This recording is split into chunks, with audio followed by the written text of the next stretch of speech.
Evangelio según Juan, capítulo 17.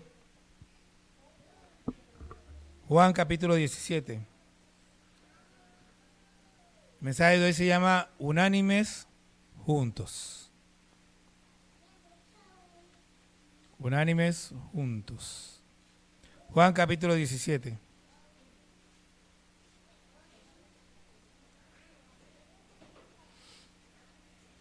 Vamos a leer los versículos desde el versículo 20 hasta el 23. Dice así: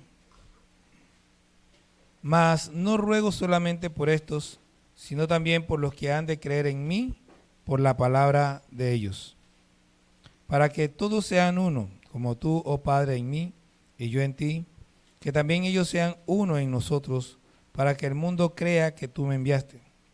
La gloria que me diste yo les he dado, para que sean uno, así como nosotros somos uno. Yo en ellos y tú en mí, para que sean perfectos en unidad, para que el mundo conozca que tú me enviaste y que los has amado a ellos como también a mí me has amado. Pueden sentarse. Ok, este capítulo 17 es la oración que Jesús hizo por sus discípulos. Y si usted es discípulo de Jesús, esta oración es por usted. En el versículo 23 se evidencian dos resultados de la unidad de la iglesia con Cristo. Bueno, en realidad tres. El primer resultado es la perfecta unidad entre los hermanos. Dice, yo en ellos y tú en mí, para que sean perfectos en unidad. El segundo resultado es que el mundo conocerá que el Padre envió a Jesús. Dice, para que el mundo conozca que tú me enviaste. Y el tercer resultado es que el mundo vea que el Padre nos ama como amó a Jesús, y que los has amado a ellos como también a mí me has amado. Ahora piense cuánto el Padre amó a Jesús o ama a Jesús o ha amado a Jesús, y piense que el Padre le ama a usted como ama a Jesús. ¿Qué le parece eso? Uy, parece que a nadie le importa que el Padre lo ame. A mí me parece grandioso que el Padre me ame como amó a Jesús. Estas declaraciones de Jesús se pueden evidenciar al principio del libro de los Hechos de los Apóstoles. Cada vez que hoy leo la oración pienso, ¿será que podemos llegar a estar unidos de la manera que Dios quiere que lo estemos? Me parece que es importante que hablemos de la unidad de la iglesia, y de una quiero que comprenda algo. El peor enemigo de la unidad de la iglesia es la actitud negativa de algunos que nos creemos más espirituales que los demás. Esto lo hemos visto en muchas iglesias. Algunos pensamos que somos más espirituales y comenzamos a culpar a los demás de la falta de unidad. Sepa que si no hay unidad en la iglesia, el principal responsable soy yo. O sea, si tiene un espejo, póngase de frente y diga, tú eres el responsable. Yo soy el responsable de que no haya unidad en la iglesia. Cada uno de nosotros. Ahora, vamos a ver cómo lograr la unidad de la iglesia y los resultados que trae la unidad de la iglesia. Y vamos a trasladarnos al capítulo 1 del libro de Hechos, que está ahí mismo cerquita. Para que estemos en contexto, Jesús acababa de ascender al cielo, y a partir de ahí el libro comienza a relatar lo que hicieron los discípulos, tal como Jesús le había ordenado. Se fueron a Jerusalén y permanecieron allí. Vuelvo a recalcar, el mandato de Jesús no fue que permanecieran en el aposento alto. A veces hablamos del aposento alto como si fuera este lugar, no sé, pero era solo un lugar. Podía haber sido también allá en el patio cualquier patio El lugar realmente no importa. Ahora, ellos permanecieron en Jerusalén esperando la promesa del Padre que aparece en Hechos 1:4, donde dice, y estando juntos le mandó que no se fueran de Jerusalén, sino que esperasen la promesa del Padre, la cual les dijo, oísteis de mí. O sea, ellos tenían la orden de quedarse ahí y ellos fueron al aposento alto, pero piense esto. Si usted lee con cuidado, yo no voy a ponerme a leer todo eso ahora, usted se va a dar cuenta que ellos no se quedaron todo el tiempo en el aposento alto.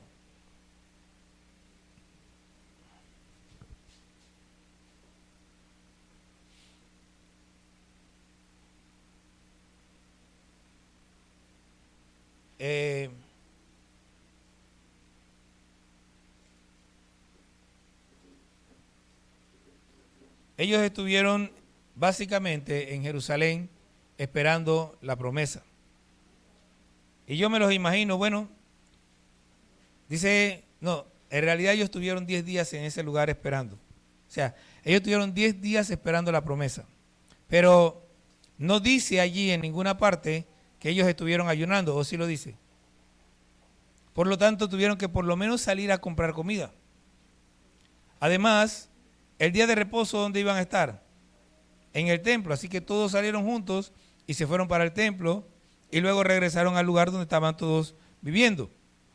Entonces, no es que tuvieron todo ese tiempo en el aposento alto. Tenían bastante libertad de moverse en Jerusalén, pero no podían irse de Jerusalén. Ahora bien, teniendo estos antecedentes en cuenta, vamos a leer el versículo 12 al 14. Dice, entonces volvieron a Jerusalén desde el monte del Olivar, del monte que se llama del Olivar, el cual está cerca de Jerusalén, camino de un día de reposo. Y entrados, subieron al aposento alto donde estaban Pedro y Jacobo, Juan, Andrés, Felipe, Tomás, Bartolomé, Mateo, Jacobo, hijo de Alfeo, Simón el celote y Judas, hermano de Jacobo. Todos estos perseveraban unánimes en oración y ruego con las mujeres y con María, la madre de Jesús, y con sus hermanos. Los mismos que habían despreciado a Jesús ahora estaban allí perseverando en oración y ruego.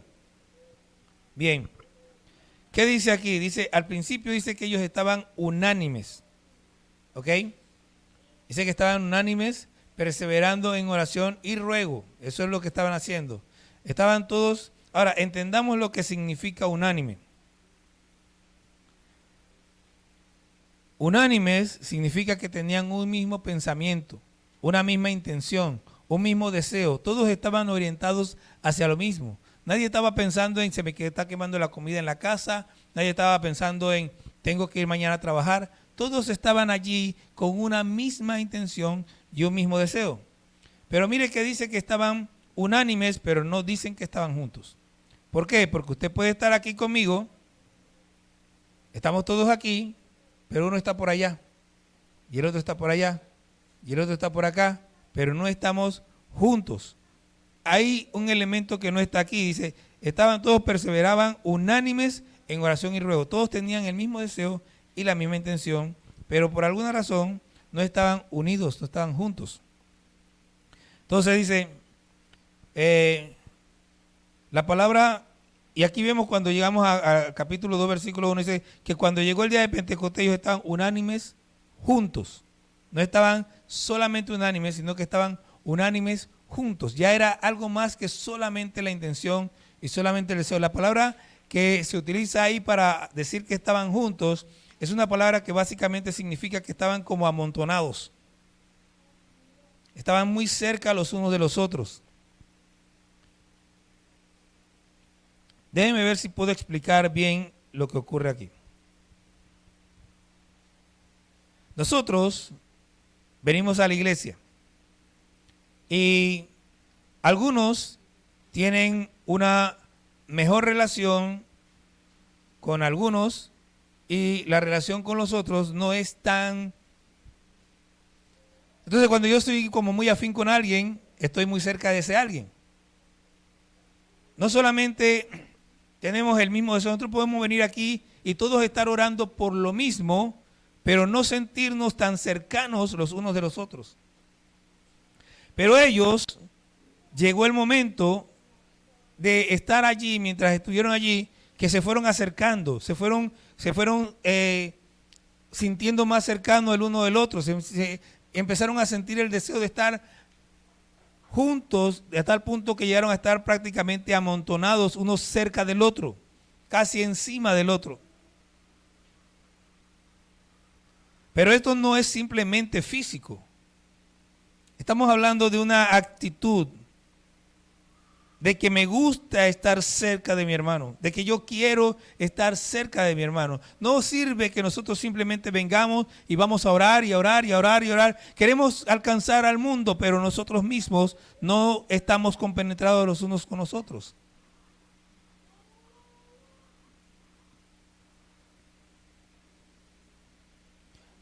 Y tenemos que ver muy bien este asunto porque dice desde el principio, estaban unánimes.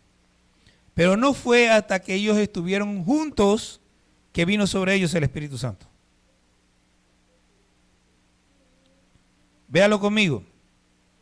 Capítulo 2, versículo 1 al 4. Cuando llegó el día de Pentecostés, estaban todos, miren, no 2 ni 3, estaban todos estaban unánimes juntos. Señor, ayúdanos. Estaban todos unánimes juntos y de repente vino del cielo un estruendo como de un viento recio que soplaba, el cual llenó toda la casa donde estaban sentados. Y se les aparecieron lenguas repartidas como de fuego, asentándose sobre cada uno de ellos, y fueron todos llenos del Espíritu Santo y comenzaron a hablar en otras lenguas según el Espíritu le daba que hablasen. Vea. Nosotros queremos que ocurran grandes cosas. Queremos que mañana los niños vengan y haya... Pero la pregunta es, ¿estamos en la condición correcta, en la condición ideal para que Dios se manifieste? ¿Estamos en la condición para que Dios diga, ahí quiero estar, en ese lugar quiero estar, me agrada estar con ellos? ¿Realmente estamos con el corazón donde debe estar? ¿Tenemos los sentimientos, los deseos donde deben estar? ¿Estamos todos deseando exactamente la misma cosa y queriendo la misma cosa? ¿Estamos todos compenetrados de la misma manera? No se ponga triste. Ellos tampoco estaban así al principio.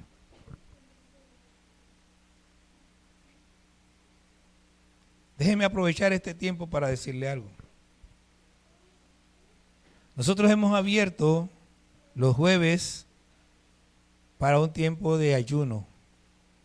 Y ese tiempo lo estamos utilizando, entre otras cosas, para estudiar la parte que nos corresponde del jueves del estudio de la semana. Y algunos hermanos vienen y la hemos estado pasando muy bien. Quiero invitarle a que se sume. Si usted puede venir el jueves en la mañana, venga. Ahora, no venga apurado porque al principio nada más estábamos 1 hora juntos, pero ya estamos quedándonos 2 horas y media juntos. Tiene que venir con deseo de estar aquí. No le quiero decir que nos vamos a quedar toda la mañana y toda la tarde en este asunto, pero lo que le quiero decir es que sí tiene que venir con deseo de pasar un tiempo en la presencia del Señor con los hermanos. Entonces, esta situación de ellos, el estar unánimes juntos, provocó una serie de acontecimientos, una serie de cosas que generalmente nosotros no percibimos. O por lo menos yo no percibía. A lo mejor usted sí lo ha percibido porque quizá usted sea más espiritual que yo, pero yo no lo percibía. ¿Ok? Lo primero que ocurre es lo que todo el mundo ve. Cuando todo el mundo lee esto, todo el foco se centra en la llegada del Espíritu Santo, en ese viento recio, en esas lenguas repartidas de juego y ese hablar en otras lenguas. Ese es el centro de esto. ¿Ok? Pero la llegada del Espíritu Santo provoca un súper milagro. Mire, dice que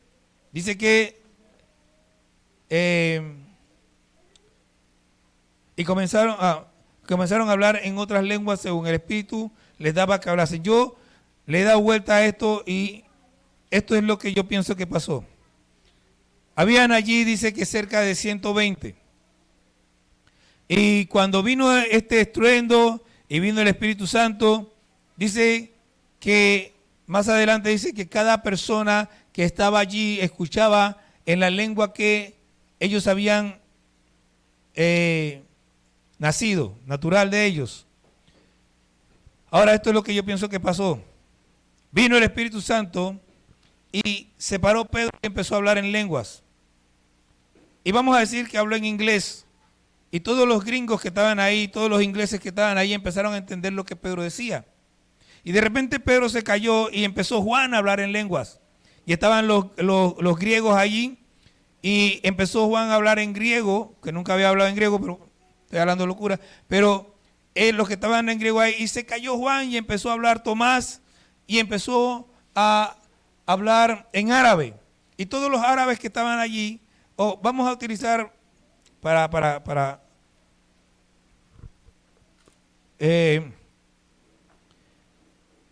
empezó a hablar en la lengua de los partos. Y ellos empezaron a escuchar y empezaron a entender. Y cada uno fue hablando y fue hablando y fue hablando. Y los que estaban allí, que eran de diferentes naciones, fueron entendiendo lo que se decía. Entonces, lo primero que ocurre es este gran milagro, la venida del Espíritu Santo. Pero, lo que tenemos que ver aquí no son ni las lenguas, ni el fuego, ni el terremoto, ni el viento, ni ninguna de esas cosas. Tenemos que ver qué pasó. Ellos empezaron, dice que estaban hablando las maravillas de Dios. No es que simplemente hablaban en lenguas. No sé, los pentecostales en general, todo el mundo quiere hablar en lengua. Y el hablar en lengua es como lo grande. Sí, gloria a Dios, todos los que podamos hablar en lenguas. Pero Pablo dice que si yo hablo en lenguas aquí y nadie me entiende, ¿de qué sirve? Entonces, ellos empiezan a hablar en otras lenguas y no hablaban cualquier cosa. Estaban hablando las maravillas de Dios. Y los que estaban allí escucharon el testimonio de lo que ellos estaban diciendo. Escucharon la alabanza y la adoración que se le daba a Dios por medio de este hablar en lenguas. Y todos los que estaban allí entendían. Mire, una de las cosas que tenemos que entender, cuando Dios hace algo, generalmente lo hace para su gloria.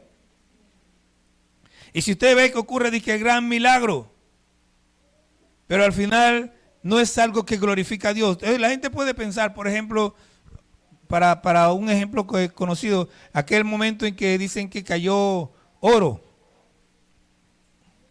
La pregunta es, ¿cómo eso glorifica a Dios? Esa es la pregunta. Si no glorifica a Dios, no es un verdadero milagro. Ellos empezaron a hablar, dice, les oímos hablar las maravillas de Dios.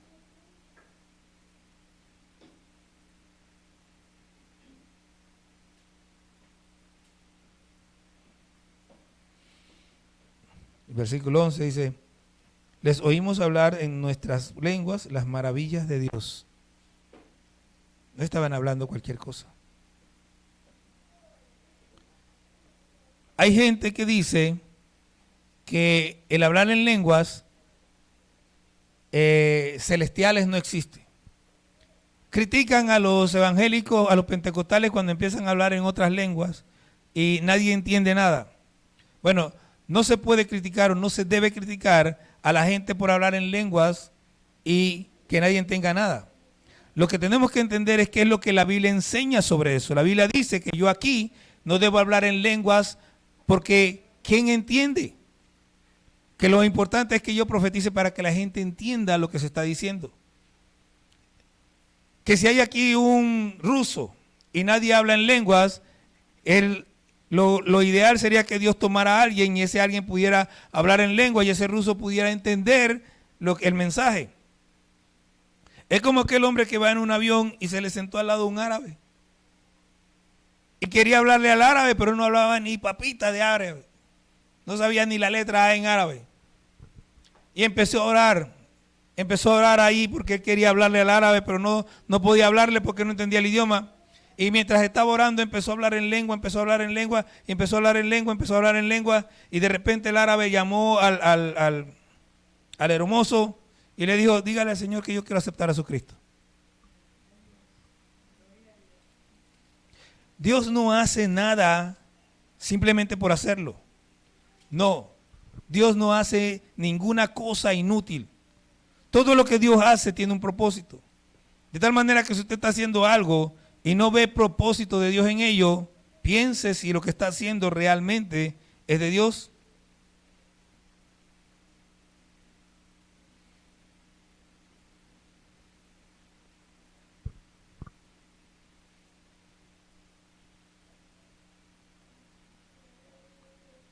Por medio de la venida del Espíritu Santo, Pedro obtiene valor para hablar. Pedro había estado, se había ocultado, todos habían tenido miedo, pero cuando llega el Espíritu Santo, Pedro se levanta y empieza a predicar la palabra de Dios. Y veamos, mire el versículo 14 dice, entonces Pedro, poniéndose en pie con los 11, alzó la voz y les habló diciendo, varones judíos y todos los que habitáis en Jerusalén, esto sea notorio y oíd mis palabras. Pero se levanta y empieza a hablar. Y en el versículo 22 dice, varones israelitas, oíd estas palabras. Jesús Nazareno, varón aprobado por Dios entre vosotros con las maravillas, prodigios y señales que Dios hizo entre vosotros por medio de él, como vosotros mismos sabéis, a este, entregado por el determinado consejo y anticipado conocimiento de Dios, prendisteis y matasteis por manos de inicuos, crucificándole, al cual Dios levantó sueltos los dolores de la muerte, por cuanto era imposible que fuese retenido por ella. Y en el versículo 32 y 33 dice, a este Jesús resucitó Dios, de lo cual todos nosotros somos testigos. Así que, exaltado por la diestra de Dios y habiendo recibido del Padre la promesa del Espíritu Santo, ha derramado esto que vosotros veis y oís. Y el versículo 36 dice, sepa pues certísimamente toda la casa de Israel, que a este Jesús, a quien vosotros crucificaste, Dios le ha hecho Señor y Cristo. Pedro se levanta y empieza a hablar estas palabras y de milagro no lo apedrearon. Es un milagro que no lo hayan apedreado porque empezó a decirle, ustedes crucificaron a Cristo. Ustedes lo entregaron a los romanos y por su culpa él murió. Pero él resucitó de los muertos.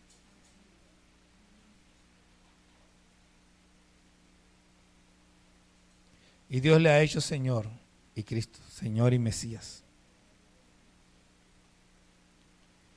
Mire, cuando nosotros logramos, si nosotros logramos, Dios quiera que logremos esa unidad, ese unánimes juntos, si Dios nos concede por gracia y por milagro de Él el estar en esa condición, yo quiero que usted entienda algo. Una de las primeras cosas que va a ocurrir, o lo primero que va a ocurrir, es que Dios se va a glorificar a sí mismo. Es que ya nosotros no vamos a hablar tonterías. Perdóneme, pero no quiero decir que usted hable tonterías, pero hablamos muchas tonterías. Nuestro hablar va a ser lo que a Dios le agrada. Vamos a empezar a glorificar a Dios. Vamos a empezar a hablar valientemente de Dios. No vamos a estar hablando de cosas que oímos porque las oímos, sino que nuestro hablar va a ser lo que Dios quiere que hablemos. Y la gente va a escuchar lo que Dios quiere que hablemos. Cuando tenemos esto, ocurre que Dios es glorificado, que el nombre de Dios es exaltado, que la gente empieza a escuchar y a saber que en este lugar que está allí, lo que se habla es la palabra de Dios. Empiezan a escuchar y a saber que nosotros no estamos aquí perdiendo el tiempo, que no somos religiosos, que lo que hay aquí es un grupo de hombres y mujeres que alaban y adoran al Dios vivo. Pero además de eso, mire, el Salmo 133 a mí siempre tengo que traerlo a mirad cuán bueno y cuán delicioso es habitar los hermanos juntos en armonías. Es lo mismo que está diciendo aquí, unánime juntos, lo mismo que es lo mismo que porque ahí envía a Jehová salvación y vida eterna. Y cuando llegó el Espíritu Santo en este lugar, una de las cosas, lo primero es que el nombre de Dios es glorificado. Y lo segundo es que el nombre de Dios sigue siendo glorificado, porque ahora es glorificado en que la gente se salva. Cuando la iglesia está unánime, junta, cuando tiene un mismo sentir, un mismo deseo, cuando la iglesia está realmente amándose unos a otros como la palabra dice que debemos hacerlo, cuando nos gusta estar uno cerca del otro, cuando hay esa relación cercana producida por Dios en nuestro corazón, la gente se empieza a salvar. El versículo 36 dice,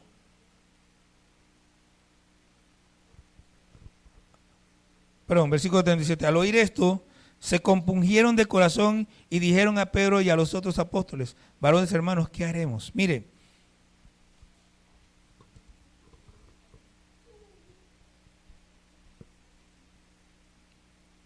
déjeme explicarle algo. Nosotros tenemos por norma, las iglesias en general, cuando hay una campaña, cuando hay una predicación en general, se hace un llamado. Y después de darle vuelta, pues no tengo tanto problema con el llamado. Pero el llamado ocurre muchas veces, o estas cosas empiezan a hacerse, porque no hay una verdadera relación nuestra con Dios. Porque la salvación es una obra de Dios. Y cuando nosotros realmente estamos llenos de Dios, cuando hay esa glorificación de Dios, cuando hay esa exaltación del nombre de Dios, cuando estamos unánimes juntos, dice, la gente dice, ¿qué haremos? La gente misma siente el peso de la palabra de Dios y ellos mismos dicen, ¿qué voy a hacer? Aquí ves a Pedro predicando y la gente dice, varones hermanos, dice, se compungieron de corazón. Se compungieron de corazón.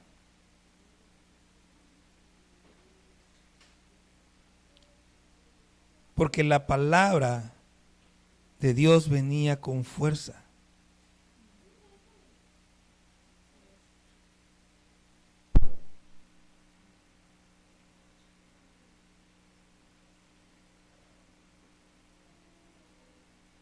Porque la palabra de Dios llega al corazón de la gente.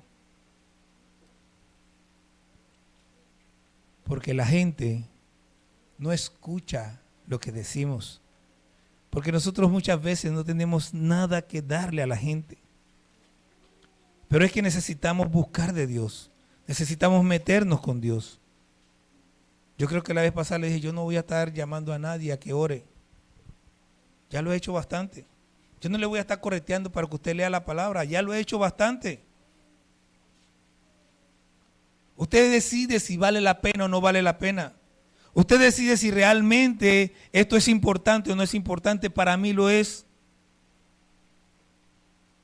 Porque yo sí quiero ver gente salvándose. Yo no estoy preocupado porque mi salvación se vaya a perder. No se puede perder. Yo sé a quién he creído, yo sé en quién he creído. Mi salvación la ganó Cristo en la cruz. Yo no hice nada por ella. Yo estoy aquí porque Cristo derramó su sangre por mí y Él me sostiene. Es Él el que me ha guardado hasta ahora. Yo estoy preocupado por los que no le conocen a Él. Por los que todavía no han sido alcanzados por Él. Muchas veces no logramos llegar a la gente porque estamos tan preocupados por nosotros mismos. Por mi casa, por mi familia. Sí, tenemos que preocuparnos por nuestra familia y nuestra casa. Pero tenemos que hacerlo confiando en Dios. Tenemos que buscarlo a Él.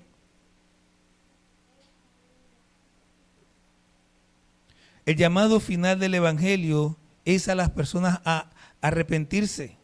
Pedro les dijo, arrepiéntanse, arrepentidos y bautícense cada uno de vosotros en el nombre de Jesucristo para perdón de los pecados y recibiréis el don del Espíritu Santo. Porque para vosotros es la promesa y para vuestros hijos y para todos los que están lejos, para cuantos el Señor nuestro Dios llamare. Y con otras muchas palabras testificaba y les exhortaba diciendo, sed salvos de esta perversa generación. Mire, si hay un versículo que a mí me hace entender que el Espíritu Santo es para nosotros, es el versículo 39. Porque para vosotros, esto es los que estaban allí, los judíos que estaban allí, es la promesa. Y para vuestros hijos, los hijos de los que estaban allí, y para todos los que están lejos, yo estaba muy lejos. Y para cuantos el Señor nuestro Dios llamare, yo he sido llamado por Dios. Por lo tanto, el Espíritu Santo es para mí. Y también es para usted. El Espíritu Santo es para nosotros. Pero tenemos que volvernos a Dios de todo nuestro corazón. Tenemos que buscarle, tenemos que pagar el precio de rodillas. La verdadera conversión no es haz una oración. La verdadera conversión se manifiesta en la forma en que las personas viven después de haberse arrepentido. Versículo 41 dice, así que los que recibieron la palabra, no está hablando de los que entendieron, los que aceptaron que el mensaje era correcto, fueron bautizados, y se añadieron aquel día como 3,000 personas y perseveraban en la doctrina de los apóstoles. La doctrina de los apóstoles no llegó a nosotros en forma de la palabra de Dios, de la Biblia. En la comunión unos con otros, en la partición del pan y en las oraciones. Mire las cosas que se mencionan aquí. Perseveraban en la doctrina, eso significa que ellos vivían de acuerdo a las enseñanzas de los apóstoles, que era lo que Jesucristo les había dado. Perseverar en esto significa que yo empiezo a vivir de esta manera y me mantengo firme viviendo en esa forma. Y dice que perseveraban en la comunión unos con otros. ¿Qué es comunión unos con otros? Se refiere a que pasaban tiempo conversando, intercambiando cosas, pasaban tiempo unos con otros, más que nada, me imagino yo que hablando de Cristo. Porque tenían un tema en común. Mire, si llega una persona, un camionero, que lo único que le gusta hablar es del camión, y usted no sabe nada de camiones y no le interesa, el camionero va a hablar 2 minutos y usted ya va a estar aburrido. Una vez, una película que teníamos ahí en la casa, había una mujer que le gustaba buscarle novios a la hija. Y le recomendó un abogado joven que acababa de tener un gran éxito. Y la invitan al restaurante. Y el hombre estaba nada más hablando de todo lo que él habría logrado, no sé qué, y ella hasta que bostezaba. Y cuando por fin le dijo a la muchacha, o sea, le dio para hablar, ella lo que dijo es quiero irme para mi casa.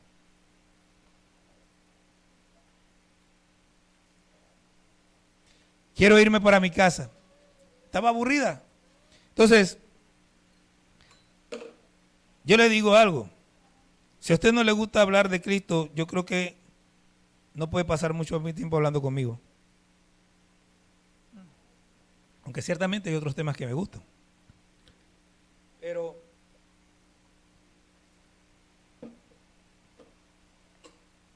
lo que más me gusta es sentarme a hablar de Cristo.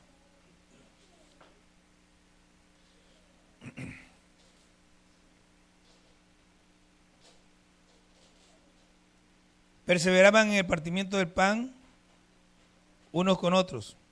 Nosotros hemos reducido a eso, a esto. Pero ellos se reunían para comer juntos. No está hablando de la Santa Cena. Ellos están hablando de que ellos comían juntos, pasaban tiempo y compartían lo que tenían para comer.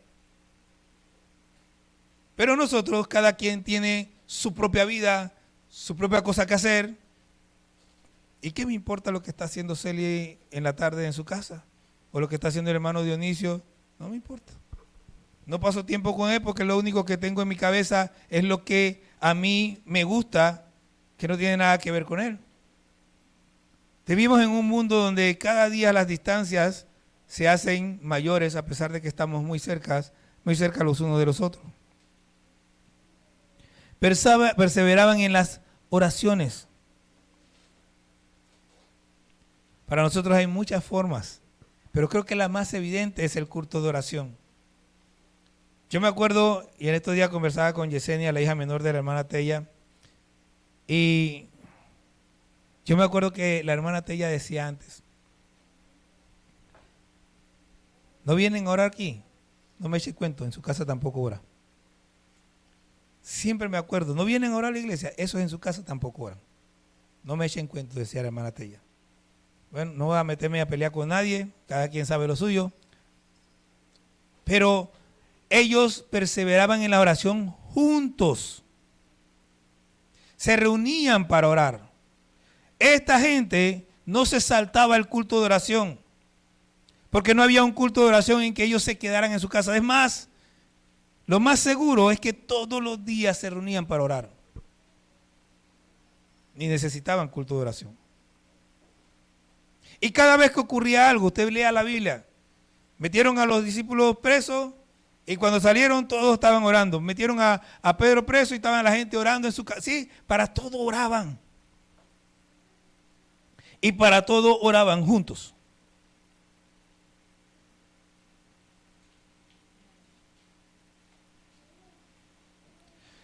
Nosotros necesitamos entender y desprendernos de nuestra cultura. Tenemos que desprendernos del mundo y empezar a vivir vidas cristianas, centradas en Cristo, haciendo lo que a Cristo le agrada, viviendo de la manera que Cristo quiere que vivamos y no dejándonos arrastrar por la cultura.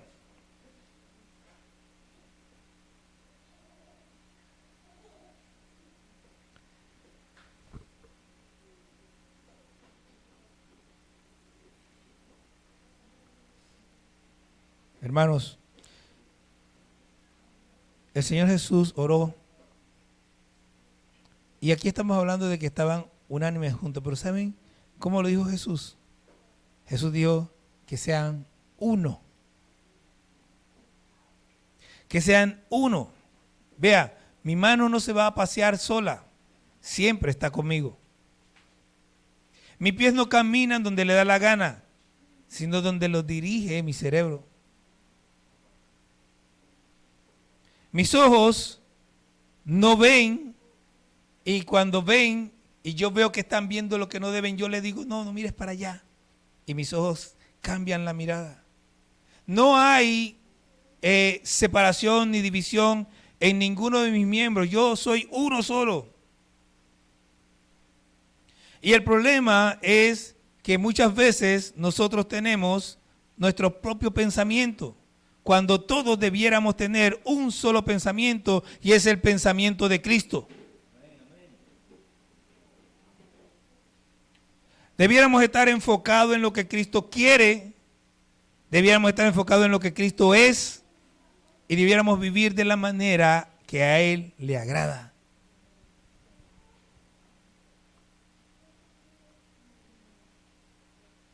Mire la expresión, Jesús oró, dijo, para que sean uno como tú, oh Padre, en mí y yo en ti. Que también ellos sean uno en nosotros. Mire, déjeme explicarle esto, porque solo hay dos formas en que nosotros podamos ser uno con Dios. Y una de ellas es totalmente imposible. La primera forma en que nosotros seamos uno con Dios es que nosotros estemos conectados a lo que Dios quiere y vivamos como a Dios le agrada. Y la segunda forma es que Dios se conecte a lo que nosotros queremos y Dios haga lo que a nosotros nos agrada. Eso es imposible. Así que la única manera en que se cumpla esto, que nosotros seamos uno como el Padre en el Hijo y el Hijo en el Padre, y que nosotros seamos uno en el Padre y en el Hijo, es que nosotros nos conectemos con Dios para hacer lo que a Dios le agrada y vivir lo que Dios quiere que nosotros vivamos. No hay otra manera.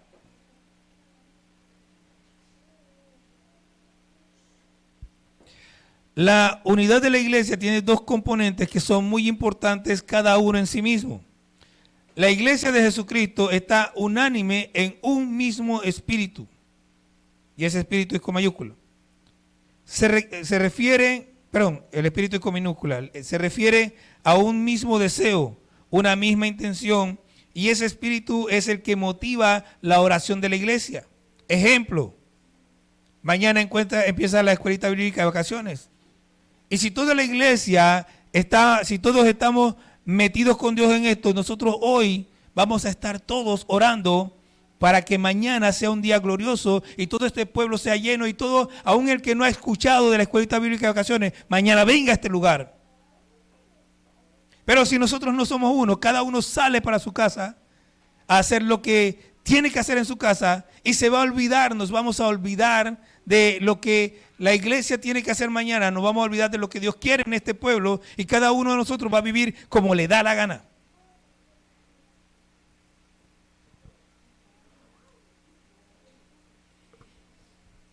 El segundo componente, el primero es que está unánime y el segundo es que se mantiene unida.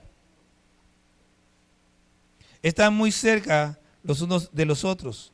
Tenemos una conexión que tiene que ver con el amor que tenemos el uno con el otro. Nos gusta estar cerca, nos gusta estar juntos, nos gusta comunicarnos los unos con los otros.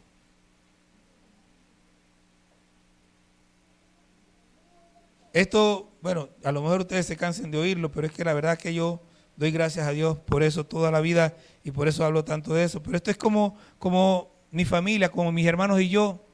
Ayer, yo soy el que normalmente hace la llamada los sábados para que nos conectemos. Y mi hermana en Estados Unidos a las 4:01 escribió, ¿no hay reunión hoy? Entonces yo hago la llamada y todos los que están disponibles se conectan. Mi mamá ayer y Raúl y Jairo, y los dos que me siguen a mí, no se pudieron conectar. Yo me conecté un ratito con mis dos hermanas, pero yo tenía que irme, así que cerré.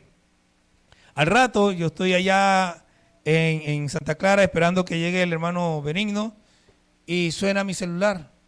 Resulta que los otros llegaron tarde y como vieron que nadie se había conectado, hicieron su propia llamada. Y al final después me conecté con mis otros dos hermanos y con mi mamá. Todos queremos estar conectados, todos queremos escucharnos, todos queremos conversar, todos queremos hablar de lo que nos está pasando, todos queremos estar, hay una relación de unidad entre nosotros que es lo que debe haber en la iglesia. Todos debemos querer saber los unos de los otros, hablar los unos, compartir los unos con los otros. Debemos estar interesados en lo que le pasa al otro y lo que no le pasa al otro. Debemos estar siempre unidos.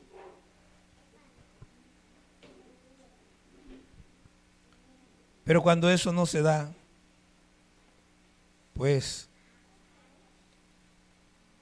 cuando estos dos componentes se unen, los resultados son impresionantes.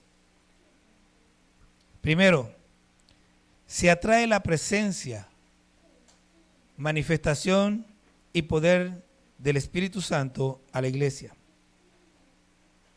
Se atrae la presencia, manifestación y poder del Espíritu Santo a la iglesia. Y eso fue lo que ocurrió en el día de Pentecostés. Segundo, la presencia del Espíritu Santo provoca en la iglesia expresiones de alabanza y adoración. Se proclaman las maravillas de Dios. Esto incluye la proclamación del Evangelio de Jesucristo a las masas.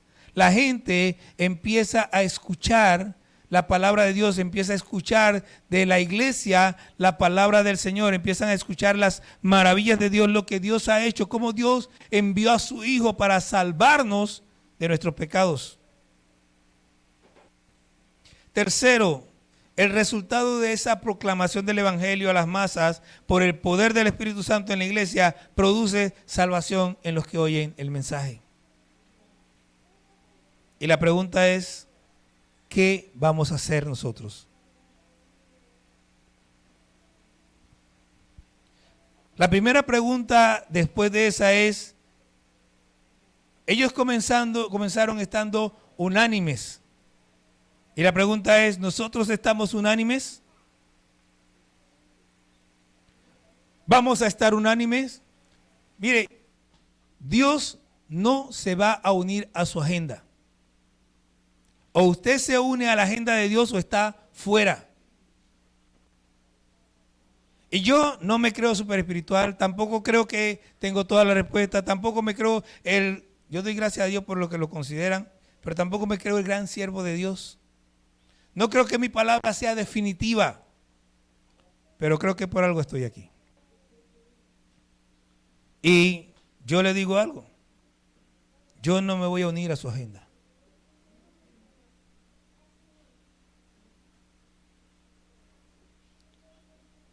¿Comenzaremos el proceso unánimes en oración y ruego o vamos a seguir separados cada uno buscando su propio gusto? ¿Qué vamos a hacer? ¿Vamos a seguir flojeando y diciendo lo que pasa es que es muy difícil? ¿O nos vamos a parar firme y vamos a pelear la buena batalla de la fe? ¿Qué vamos a hacer? Ellos empezaron unánimes. Había un mandato, había un llamado. Vayan y quédense en Jerusalén. ¿Cuál es el llamado y cuál es el mandato para nosotros?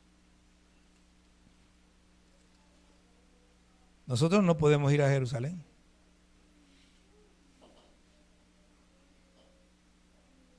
Pero aquí hay un lugar donde todos los jueves se ora. Aquí hay un lugar donde desde hace un tiempo, todos los jueves, esa puerta se abre antes de las 9 de la mañana.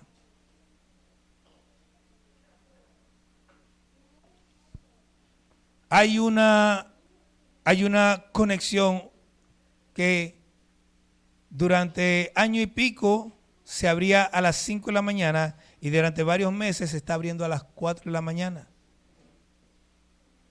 De nuevo, yo no me voy a unir a su agenda. Yo no sé qué es lo que usted tiene que hacer, yo no me voy a unir a su agenda. Si usted no se une a la agenda de la iglesia, nosotros nunca vamos a estar unánimes, se lo aseguro.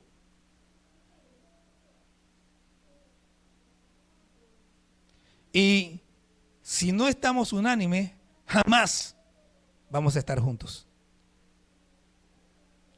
Que a mí me interesa lo que le está pasando a usted, sí, a mí me interesa. Yo no estoy muy seguro que a usted le interese lo que me pasa a mí, pero a mí sí me interesa lo que le pasa a usted. ¿Que me preocupo por usted? Sí, a mí yo me preocupo por usted. Yo no estoy muy seguro de que usted se preocupe por mí, pero yo me preocupo por usted.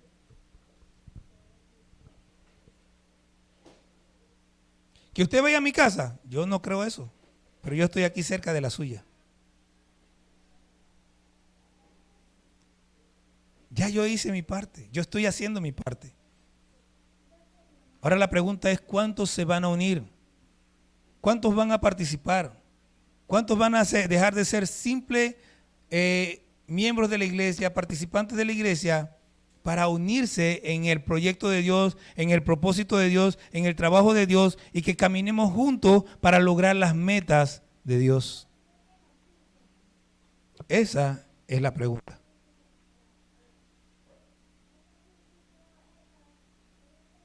Dios todavía, dice la Biblia, que Dios es paciente, no queriendo que nadie se pierda. Y Dios sigue pacientemente esperando porque no quiere que nadie se pierda. Pero ahora recuerdo una frase que dice que Amy Semper McPherson cayó enferma y que estando enferma, a punto de la muerte, el Señor le preguntó, ¿irás? ¿Irás? Y ahí es donde ella se levantó y empezó a predicar la palabra. Yo confío y espero que la iglesia cuadrangular de Willet no esté en la condición que ella estaba.